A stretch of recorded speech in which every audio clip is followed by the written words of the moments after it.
I'm Seila Mosquera-Bruno, Commissioner for Connecticut Department of Housing.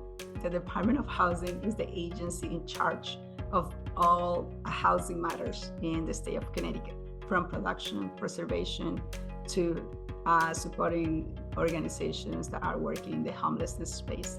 These positions usually are appointees with people that work in the campaign, political people, and I'm a practitioner. So I think that the background that I have in housing development, I was the CEO of a nonprofit affordable housing, led to the governor to consider me to run the agency. And I came to this country. I was 24 with a daughter, and I was on my third year of college. Didn't know the language. My first job was actually in a factory. I went to school, got my associates, got a bachelor's, got a master's, and I left the factory to go to work at one of the colleges. And then I saw this opportunity as an internship with NeighborWorks America. And that was the beginning of my career because I was exposed to many different aspects of community development. I like people, I like numbers, and I was able along the way to combine for the organizing piece, the human part of the job with the finance and the numbers and the negotiations.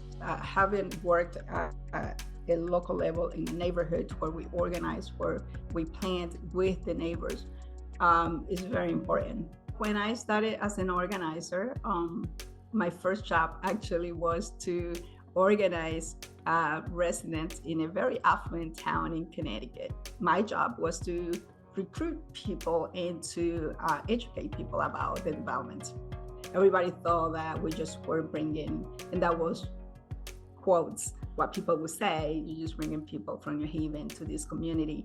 And when we showed that people in that community couldn't afford the apartments or a home, it was a total different story. And that was very gratifying to be able to bring people to not to fight, but to be able to embrace their neighbors. I do believe in people, and I'm very optimistic. My identity have shaped the work that I do. I came from very humble beginnings. Resources were limited, and we have to be very creative. A neighborhood where we all watch out for each other, moms look after all the kids and fed you if you were hungry. Then I was in a nonprofit where resources are limited again, and there is not enough, never enough resources. So you have to be creative, thoughtful, and bring every type of resources that you get. Being at the state level, it gives me an opportunity to look at policies and programs and make them more efficient. So I love the opportunity that I have in this job to be able to be creative, to be able to deploy the resources right away, to be able to listen to my colleagues that are in the trenches. I believe in educating our young people and to expose and to promote community development.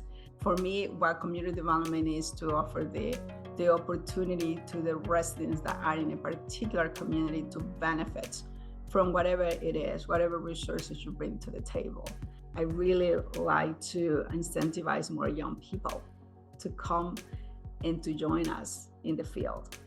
In Connecticut, we actually have a community and housing development leadership institute. I funded through LISC, and LISC is providing exposure, different workshops and internships to women, and it's actually designed for minority women. I think that it's important for women, minority women, to be able to be part of this field, because we are the recipients many times of these services, and we're not part of the decision making. I have a discrimination or people that would not take me serious because I was a woman and I was a Latina. I had an accent, and I still have. So I think that made sometimes people think that I wouldn't be able to do the job. But I didn't pay attention to that as much as showing people what I could do. It's very important that we engage our young women to be able to really be part of where are we doing next. If we don't help each other, if we don't take care of each other, and we get isolated, it's not good for anyone. And if we don't take up each other, I mean, we're never going to be successful. To learn more about women of color on the front lines, visit shelterforce.org.